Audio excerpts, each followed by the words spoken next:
श्री सद्गुरु महाराज की जय। विद्यानंद बाबा best channel पर आप सबका स्वागत है। आप सभी श्रोता बड़े ही उत्साहित नज़र आते हैं, क्योंकि जब दूरभाष पर आप हमें कॉल करते हैं, बात करते हैं, तो आप अपने उत्साह को व्यक्त करते हैं, बताते हैं कि आपके चैनल पर जो प्रोग्राम आ रहा है जिज्ञासा समाधान, साधु महात्माओं का जो भी बातचीत होती है या जीवन परिचय देते हैं, लोग सराहते हैं, कहते हैं बहुत अच्छा लगता है सुन कर के। घर बैठे साधु महात्माओं को हम लोग जान लेते हैं, उनका जीवन क्या है, संदेश क्या है, उपदेश क्या है। तो इस तरह से आप जो प्रोत्साहित करते हैं, उत्साहित करते हैं हमें, और भी कार्य करने में विशेष एनर्जी मिलती, ऊर्जा मिलता है। हम आगे और भी कार्य करने के लिए उत्सुक हो जाते हैं, आगे बढ़ जाते हैं। तो उसी कड़ी को बढ़ाते हुए आज हम नए मेहमान स्वामी निरंजन बाबा, जो महर्षि में ही आश्रम कुप्पा घाट में बरसों से रह रहे हैं और सेवा दे रहे हैं, इनके जीवन के विषय में जानते हैं। इन्होंने कैसे वैराग्य धारण किया, इस साधु जीवन को अपनाया, कम ही उम्र में ये साधु बने, वैरागी हो गए, क्या कारण हुआ जो इस ओर मुड़ गए, संसार की ओर नहीं गए, इनके विषय में आज जानते हैं, स्वामी निरंजन बाबा के विषय में। तो स्वामी जी जय गुरु। आप ये बतलाइए, आपका जन्म कब हुआ और जन्म स्थान कहाँ है? जी, मेरा जन्म है अररिया जिला, गांव सैफगंज, बिहार में। बिहार में। अच्छा, कब जन्म हुआ था? 1983 ईस्वी में। अच्छा अच्छा। और आप जो जीवन बिताए वह गांव का भी जीवन बिताए, अभी साधु का जीवन बिता रहे हैं। आपने कहाँ तक शिक्षा पाई, कहाँ तक पढ़ाई किया, ये बताइए थोड़ा सा। पढ़े लिखे तो कुछ नहीं, घर में गाय सेवा करते थे, गाय माल से चढ़ाते थे। अच्छा अच्छा। माता पिता की सेवा में रहते थे। पढ़ाई नहीं होने के कारण हुआ कि माँ बाप पढ़ा नहीं सके? हाँ, इसीलिए नहीं पढ़ पाए। हाँ। अच्छा, आपके गांव में स्कूल है? स्कूल है। मतलब स्कूल भेज नहीं पाए माता पिता, इसलिए भी नहीं पढ़ पाए। अच्छा, अब ये पूछना चाहते हैं, आपके गांव में कोई धार्मिक स्थल है, कोई देवी देवता का स्थान है? है, शंकर भगवान का मंदिर है। तो उसमें आप पूजा करते थे उस समय? जाते थे, जल फूल चढ़ाने जाते थे। अच्छा अच्छा। तो उस समय आपके मन में कुछ होता था? भोला बाबा का जो पूजा करते हैं, कोई कामना होती होगी, कुछ इच्छा होगी? नहीं, श्रद्धा प्रेम के साथ पूजा करते थे। श्रद्धा से करते रहते थे? हाँ, श्रद्धा। ऐसे ही पान फूल चढ़ाते रहते थे? हाँ, श्रद्धा से। तो गांव में उस समय सत्संगी थे जब आप पूजा पाठ करते थे? हाँ, सत्संग मंदिर भी था और सत्संग भी होता था। सत्संग भी होता था, सत्संग में जाते थे, लेकिन बस छोटे थे, सत्संग समझ नहीं पाते थे, सत्संग जाते थे बराबर। लेकिन सत्संग अच्छा लगता था? सत्संग अच्छा लगता था। अच्छा, तो ये जो सत्संग के प्रति आपका झुकाव हुआ, सत्संग में जो आप आने लगे, इसमें क्या सोच के आने लगे, क्या लगता था आपको? साधु महात्मा के मुखारबिन से जो ज्ञान सुनने मिलता था, वो अमृत सुनने में बड़ा प्रिय लगता था। अच्छा अच्छा। लगता था कि सुनते ही रहे। और साधु महात्मा जो मुखारबिन से ज्ञान का अमृत धारा जो निकलता था, सुनकर मेरा मन बड़ा प्रभावित होता था। सोचे कि संसार में ईश्वर की भक्ति के अलावा संसार में कुछ भी नहीं, कुछ भी नहीं है। मनुष्य को भक्ति करना चाहिए। मन में वैराग्य होता है? मन में वैराग्य होता था, भजन करना चाहिए, अपना जीवन का लक्ष्य रखना चाहिए और भजन करना चाहिए। अपना भजन जीवात्मा और परमात्मा का संग होना चाहिए, भजन सदा के लिए कल्याण होना चाहिए। तो आप जब सत्संग सुनते थे तो आपके मन में वैराग्य भी होता था, ये संसार नश्वर है, समाप्त होने वाला है, भजन ही करना चाहिए। तो लगभग उस समय आपका उम्र क्या होता होगा अंदाज? कम से कम 10-12 साल उम्र होता होगा जब आप सत्संग में जाते थे। उस 10-12 साल के थे जब आप इस साधु जीवन में आए। वो कौन सा उम्र होगा, लगभग किस उम्र में आए होंगे? कम से कम 20 साल उम्र हुआ होगा। अच्छा अच्छा। तो आप घर से बैरागी कैसे बने, मतलब कोई मन में हुआ बात, एकाएक निकल गए या कैसे आए बाहर, सो बताइए। वहाँ से आए भागलपुर कुप्पा घाट आए, महर्षि संत जी महाराज से दीक्षा लिए और भजन ध्यान करने लगे। कौन ईस्वी में दीक्षा लिए? लगभग 2002 ईस्वी में दीक्षा ले लिए। तो कुप्पा घाट में ही रहने लगे? हाँ, कुप्पा घाट में रहने लगे, आश्रम का सेवा करते थे। अच्छा अच्छा। यहाँ पर महर्षि संत सेवी परमहंस जी महाराज से इन्होंने दीक्षा लिया और यहीं पर आश्रम में रह करके सेवा देने लगे। तो जब आप यहाँ रह रहे थे उस समय आपके जिम्मे कौन सी सेवा थी, क्या करते थे आप सेवा में? आश्रम को सफाई करते थे, झाड़ू लगाते थे। उसके बाद फिर ध्यान भजन करते? हाँ, अपना झाड़ू लगाते थे और अध्ययन मनन भी करते थे और ध्यान भजन भी करते थे। अच्छा। तो आप यहाँ पर सेवारत रहे, उसके बाद आप यहाँ से कुछ दिन के लिए पढ़ने के लिए मतलब गए थे, क्या कारण हुआ जो यहाँ से चले गए थे? यहाँ से गए मन हुआ कि मन उकता गया कि चले गए ऋषिकेश में। हो गया पढ़ने का? हाँ, पढ़ने का मन हुआ, वहाँ गए ऋषिकेश में कुछ दिन पढ़े, 2 साल लग के पढ़े। फिर ऋषिकेश में क्या पढ़ रहे थे आप? वहाँ गीता पढ़ते थे। अच्छा। कुछ दिन लघु पढ़े और कुछ दिन गीता पढ़े। अच्छा अच्छा। तो वो सब अध्ययन करने लगे। उसके बाद फिर और कहीं ऋषिकेश में, तीर्थों में, धामों में कहीं और भी गए थे उधर? हाँ, हरिद्वार, ऋषिकेश, वृंदावन सब गए, अयोध्या सब घूम के आए। अयोध्या भी गए? अयोध्या भी गए और रामेश्वर भी गए, कन्याकुमारी भी गए और गंगा सागर भी गए। अच्छा, वाह। और बद्रीनाथ भी गए। तो आप इतने तीर्थों में घूमे, आप अपने आँखों से देखे तीर्थ धाम को, उस तीर्थ धाम में आपको कैसा लगा? बड़ा आनंद लगता था। पुजारी सब रहते थे, पूजा पाठ करते थे, पर होता था अपना देखने में बड़ा मन लगता था। अच्छा अच्छा। तो आप जिस तीर्थों में गए वहाँ पर अधिकतर क्या करते हुए देखे, वहाँ के लोगों को क्या सब कर रहे थे? मंदिर में तो पुजारी सब रहता है, पूजा पाठ करता है, अपना भगत सब आते हैं, अपना दान पुण्य करते हैं। अच्छा अच्छा। तो इस तरह से आप भ्रमण किए तीर्थ का, देखने के लिए, समझने के लिए, सुनने के लिए। तो कई तीर्थों में आप गए, उसके बाद फिर उधर से भ्रमण करके फिर कुप्पा घाट आ गए? हाँ, कुप्पा घाट आ गए। तो कुप्पा घाट में फिर रहने लगे? हाँ, कुप्पा घाट में रहने लगे। तो अभी वर्तमान में आप कुप्पा घाट में रहते हैं, तो अभी क्या सेवा करते हैं? गुरु महाराज के पुराना मंदिर में सफाई सुथरा करते हैं, झाड़ू लगाते हैं और समय निकल कर अपना गुफा में बैठ कर ध्यान भी करते हैं, आदि समय पर अध्ययन मनन भी करते हैं। अच्छा। तो जैसे आप ध्यान करते हैं, विशेष रूप से ध्यान में भी जोड़ देते हैं, तो कितने घंटों तक आप एक दिन ध्यान करते हैं? गुफा में कब जाते हैं, कितना घंटा बैठते हैं?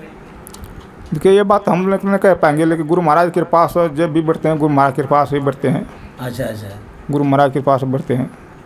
और सुबह से लेकर के शाम तक की क्या दिनचर्या है, आप क्या करते हैं? सुबह 3 ब्रह्ममुहूर्त उठ कर मुँह धो कर ब्रह्ममुहूर्त में ध्यान करते हैं। ध्यान करके उठते हैं, फिर स्वाध्याय करते हैं।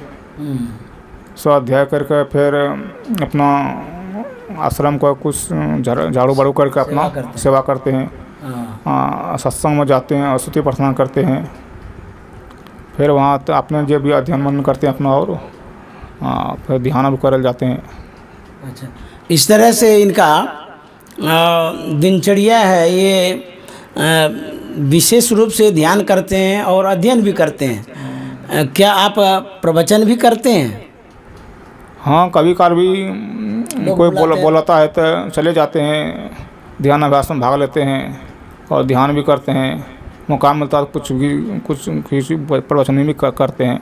अच्छा अच्छा। जबकि स्कूली शिक्षा इनके पास नहीं है, फिर भी इनके अंदर में एक संस्कार था पढ़ने का। उस संस्कार के कारण ये ऋषिकेश गए, वहाँ पर इन्होंने गीता आदि का अध्ययन किया और अभी भी ये गुरु महाराज के सदग्रंथों का अध्ययन करते हैं, सत्संग योग, रामचरितमानस और भी जो प्रवचन का ग्रंथ है उन ग्रंथों को ये पढ़ते हैं और याद करते हैं। इस तरह से यदि इनको मौका लगता है प्रवचन करने का, कोई बुलाते हैं इनको, तो ये प्रवचन करने भी जाते हैं और अपने भावों में अपने अध्ययन के अनुसार अपने अनुभवों को ये सबके सामने रखते हैं और ये इस तरह से यहाँ कुप्पा घाट में रह करके जीवन बिताते हैं। आप इतने कम उम्र में साधु बन गए, आप संसार के लोगों को क्या उपदेश दे सकते हैं? अभी बताइए, संसार के लोगों को कुछ संदेश उपदेश दीजिए, क्योंकि संसार के लोग तो उम्र होते ही विवाह कर दिया जाता है, लड़का लड़की का विवाह हो जाता है, संसार में लग जाते हैं। जो गारहस्थ जीवन था उसको नहीं बिता करके आप सन्यासी जीवन में आ गए, सन्यासी जीवन व्यतीत कर रहे हैं, कम उम्र है, तो आप क्या संदेश देना चाहते हैं? लोगों को क्या कहना चाहते हैं? संदेश यही देते हैं कि संसार नश्वर है, शरीर भी नश्वर है, ईश्वर को भक्ति करना चाहिए। अपना मानव को जीवन का सफलता ही है, ईश्वर को भक्ति करके अपना परम कल्याण बुलाना लेना ही मानव का लक्षण है, स्वभाव है। आपके जीवन से क्या सीख लेना चाहिए उनको? आप जिस उम्र में साधु बन गए, तो इस उम्र में और जो लोग हैं उनको आप क्या संदेश देंगे, क्या सिखाएंगे आप? उनको यही संदेश देंगे कि धर्म मार्ग पर चलना चाहिए और ईश्वर को भक्ति करना चाहिए, और भजन करना चाहिए। मानव का यही लक्षण है, स्वभाव है। तो स्वामी निरंजन बाबा यह संदेश दे रहे हैं कि मानव जीवन का जो उद्देश्य है, जो लक्ष्य है, भगवत प्राप्ति, उसमें लग जाना चाहिए। जब लोगों का उत्तम संस्कार होता है तो किसी भी उम्र में वो बैरागी हो जाते हैं, गृहत्यागी हो जाते हैं, सन्यासी हो जाते हैं और भगवत भजन में लग जाते हैं। भजन करने के लिए कोई उम्र की बात नहीं है। कोई बाल अवस्था में घर त्याग देते हैं, भजन करने लग जाते हैं, कोई युवावस्था में घर त्याग देते हैं, कोई वृद्धावस्था में त्यागते हैं, कोई ऐसे होते हैं वो त्यागते ही नहीं हैं, संसार में ही लगे रहते, वो छोड़ते ही नहीं संसार को, आवागमन में पड़े रहते हैं, जन्म लेते हैं संसार में और पलते हैं संसार में, बढ़ते हैं संसार में, मरते हैं संसार में, संसार में ही वो गर्त रहते हैं, डूबे रहते हैं। उसके अलावा उसको कुछ सूझता ही नहीं है, वो कुछ करते भी नहीं है। इस तरह से जिनका जीवन होता है, आसक्त वाला जीवन, मोह वाला जीवन, विषय वाला जीवन, उनका जीवन बड़ा दुष्कर होता है, कठिन होता है। संत महात्मा यही कहते हैं, यह जो संसार है दुखालय है, यहाँ पर जो कोई आते हैं उसको कष्ट होता है, दुख होता है। सबसे बड़ा दुख तो गुरु महाराज ने कहा, आवागमन सम दुख दूजा है नहीं जग में कोई, इसके निवारण के लिए प्रभु भक्ति करनी चाहिए। सबसे बड़ा दुख क्या है? आवागमन, संसार में आना और संसार से जाना। जिस समय आते हैं उस समय भी कष्ट होता है और जिस समय जाते हैं उस समय भी कष्ट होता है। कहते हैं जन्मत मरत दुसह दुख लागे, जन्मने और मरने में दुसह दुख होता है। निरंजन बाबा के अंदर में संस्कार था, संस्कार बस प्रेरित होकर के वो प्रभु भजन में लग गए, सत्संग में लग गए। अभी ये कुप्पा घाट में रहते हैं और भगवत भजन सत्संग करते रहते हैं। इनको संसार से कोई लेना देना नहीं है। अपना ये समय पर साधन भजन करते हैं, सेवा करते हैं, सत्संग करते हैं, भोजन और विश्राम करते हैं। इसी में ये अपने जीवन को ढाल दिए हैं। न उधो से लेना न माधो को देना, नो लटपट, किसी से लेना देना नहीं है। अपने आनंद मगन में जीवन बिता रहे हैं। न घर है, न परिवार है, न कुछ है, आश्रम में रहते हैं, अपना भजन से दोस्ती किए हुए हैं, उसी से लगन लगाए हुए हैं। जब तक इनका जीवन रहेगा तब तक ये भगवत भजन सत्संग करते रहेंगे। यही न लक्ष्य है। हाँ, यही लक्ष्य है जी।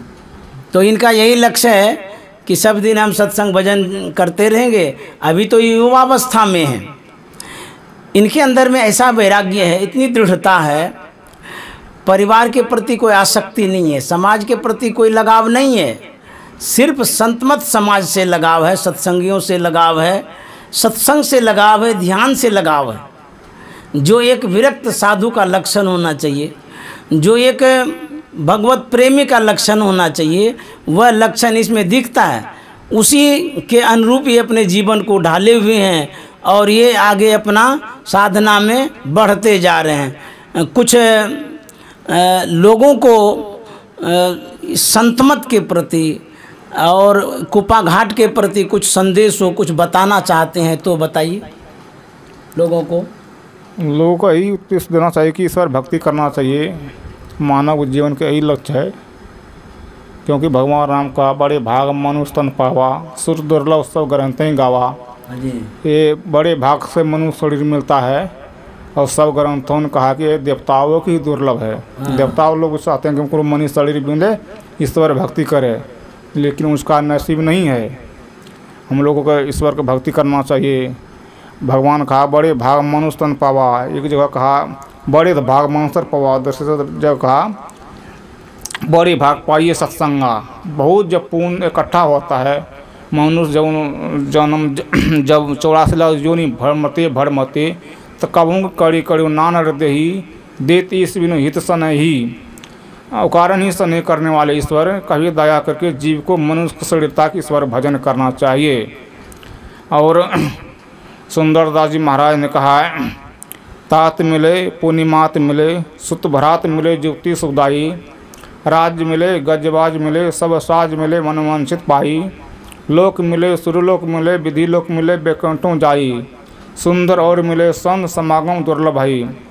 मतलब कहा जाता है कि स्त्री को सुंदर पति मिल जाए, पति के सुंदर स्त्री मिल जाए, संसार में सब सुख मिल जाए, राजपाट मिल जाए, हवाई जहाज मिल जाए, स्वर्ग मिल जाए, बैकुंठ मिल जाए, लेकिन संत समागम संत के समान संसार में कहीं सुख नहीं है। गोस्वामी तुलसी जी महाराज लिखते हैं सुनि समझहि जनमुनित मन, मत जही आति अनुराग, लहहि चार फल अजय तनु साधु समाज परिजाग। जो साधु समाज में उपदेशों को अनन्य मन से सुनकर समझते हैं वो मानव प्रयाग में अधिक प्रेम के साथ स्नान करते हैं। उसे चारों फल अर्थ धर्म काम और मोक्ष सरते पा लेते हैं। कहते मति की रति गति भूति भलाई, जब जहीं जतन जहाँ जहीं पाई, सो जानव सत्संग प्रभु लोक हो वेद आन पाऊ। मति कृति जस बुद्धि ऐश्वर्य भलपनशीलता जब कहीं जहाँ कहीं जिस किसी उपाय से जिसने पाया है, सो जानव सत्संग प्रभु लोक हो वेद आन पाऊ। वह सत्संग प्रवास रिवाज जानना चाहिए। लोक और वेद में इसके मिलने का दूसरा उपाय नहीं है। सत्संगति मुद्द मंगल मोला, सोई फल सिद्धि सब साधन फुला। सत्संग आनंद और कल्याण रूपी वृक्ष है, उसी वृक्ष के फल सिद्धि है और सब साधन उसके वृक्ष के फूल है। गुरु महाराज कहते हैं भाई योग हृदय वृत्ति केंद्र बिंदु जो चमचम चमके ना, नजर जोड़ तक धंसे ताई में धुनि सुनी पावे ना। सूरज शब्द की करे कमाई निज घर जावे ना, निज घर में निज प्रभु के पाव अतिउल सावे ना। योग हृदय जब तो हम लोग शरीर के हृदय में रहेंगे तो अज्ञान में ही रहेंगे। आज जब साधन करेंगे, जब सुषमना में जो हम वृत्ति होगी तो वहाँ योग हृदय में प्रवेश हम करेंगे। कहता है उगड़ ही विमल विलोचन है के मिटही दुख दुख भव सब रुकनी की। हृदय में दिव्य दृष्टि दर्शने वाली गुरु पद से निकली हुई ज्योति ब्रह्म ज्योति अच्छे अंजन की तरह है। असाधक आँखों में लगाकर अष्ट सिद्धि प्राप्त सिद्ध पुरुष और सुबोध ज्ञानी होते हैं और बहुतों से धरतियों में के पहाड़ों और जंगलों का तमाशा देखते हैं। और भगवान श्री कृष्ण कहते हैं गीता में, जिस परम पद को प्राप्त होकर मनुष्य लौटकर संसार में नहीं आते, वो स्वयं परम प्रकाश के न सूर्य प्रकाश कर सकता है, न चंद्रमा न अग्नि, वही मेरा परम धाम है। तो हम लोग ईश्वर की भक्ति करना चाहिए, यही मानव का कर्तव्य है। तो देखिए स्वामी निरंजन बाबा ने कितना अच्छा सत्संग के महत्ता को दर्शाया, बताया। मानव तन पा करके सत्संग करना चाहिए, भगवत भजन करना चाहिए। कितनी अच्छी अच्छी बातें इन्होंने बताई और उदाहरण दे करके, गोस्वामी जी का उदाहरण, गीता का उदाहरण दे करके हम लोगों को समझाया, बताया। तो ये जो अध्ययन करते हैं उस अध्ययन का ही यह कमाल है जो इतनी बातें ये कह गए। और इनका यही सार रूप में है कि हम लोगों को सत्संग करना चाहिए, ध्यान करना चाहिए। और यह जो संसार है, यह संसार छूटेगा, इसको याद रखना चाहिए। यह संसार एक न एक दिन छूटेगा, तो जब छूटेगा तो उसको अभी छोड़ दीजिए। लेकिन जो इसमें आसक्त होते हैं, लगे हुए रहते हैं, छोड़ते नहीं हैं, कहते हैं उनकी दुर्दशा हो जाती है, उनकी दयनीय दशा होती है, दुख पर दुख भोगते रहता है। तो यदि आप सुख चाहते हैं, आनंद चाहते हैं, तो भगवत भजन करें और सत्संग करें। जो स्वामी निरंजन बाबा ने अपने जीवन से बताया, अपने चरित्र से बताया, अपने उपदेश से बताया, इनका जो कर्तव्य है, इन कर्तव्यों से यही झलकता है कि जिस अवस्था में हो भगवत भजन में लग जाना चाहिए, इसी में मानव जीवन सार्थक होगा। तो स्वामी निरंजन बाबा को बहुत बहुत धन्यवाद जो इन्होंने समय दिया। और ये बड़े सरल हैं, सीधे हैं और साधक हैं। विशेष बोलते नहीं हैं, अपना काम से मतलब रखते हैं और ध्यान में मन को लगा के रखते हैं। यदि विशेष लोगों से लगाव रखेंगे तो मन भटक जाएगा, लक्ष्य में मन नहीं लगेगा। यदि मन को आप 10 लोगों के बीच में जोड़ के रखते हैं तो मन भागता है साधना के क्रम में, साधना के समय। तो ये साधक हैं, इसीलिए विशेष उतना बोलते भी नहीं हैं और अपने काम से मतलब रखते हैं, उतना संबंध नहीं, दोस्ती नहीं है। तो इनका भजन में मन लगता है, ये अच्छे साधक भी हैं। तो इस तरह से इनके जीवन को मैंने जाना, इनके अनुभवों को मैंने सुना। इनके अनुभवों से हम लोग सीख ले सकते हैं, इनके जीवन से सीख ले सकते हैं। श्री सद्गुरु महाराज की जय। विद्यानंद बाबा बेस्ट चैनल से जो आप महात्माओं के जीवन को सुन रहे हैं, देख रहे हैं, जान रहे हैं, आपके लिए और भी संत मत के जो महात्मा छूटे हुए हैं, अभी तक नहीं आ पाए हैं, उनको भी लाने का मेरा अथक प्रयास रहेगा। उनसे भी मैं मिलूँगा, उनके जीवन चरित्र को भी आप तक पहुंचाने का कष्ट करूँगा। और आपके लिए जो इस चैनल से जुड़े हुए हैं, जो भी आपकी जिज्ञासा है, जहाँ तक मुझसे संभव है वहाँ तक मैं प्रस्तुत करता हूँ। और भी जो श्रोता जिज्ञासा रखना चाहते हैं वो हम तक पहुँचावें, उसको संग्रह करके एक बार किसी जानकार महात्मा से उसका समाधान करा करके इस YouTube चैनल पर डालूँगा, तो आप घर बैठे उसका समाधान पाएंगे। श्री सद्गुरु महाराज की जय।